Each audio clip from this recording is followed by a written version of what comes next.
একদিন এক গরিব কাঠুরি জঙ্গলে কাঠ কাটতে গেল। সারাদিন পরিশ্রম করেও সেদিন তার তেমন কিছু আয় হলো না।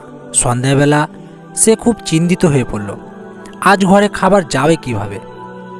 হঠাৎ সে আকাশের দিকে তাকিয়ে বলল, হে আল্লাহ, তুমি তো রিজিক দাতা, আমি চেষ্টা করেছি, এখন সব তোমার উপর ছেড়ে দিলাম। এই কথা বলে সে মন শান্ত করে বাড়ির পথে রওনা দিল। পথে সে দেখতে পেল একটি থলি পড়ে আছে। থলিটি খুলে দেখে ভিতরে কিছু টাকা ও খাবার রয়েছে। কাঠুরের সঙ্গে সঙ্গে বলল, এটা আমার নয়, যদি কারো হয় সে নিশ্চয় ফিরে আসবে। সে থলিটি নিয়ে একটি গাছের নিচে বসে অপেক্ষা করতে লাগলো। কিছুক্ষণ পর এক বৃদ্ধা ব্যক্তি ছুটে এসে জিজ্ঞেস করলেন, বাবা, তুমি কি এখানে একটা থলি পেয়েছ? কাঠুরের থলিটি এগিয়ে দিয়ে বলল, জি হ্যাঁ, এটা আপনারই হবে।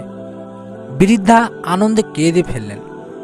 তিনি বললেন, এই থলিটির টাকা আমার অসুস্থ মেয়ের চিকিৎসা একমাত্র উপায়।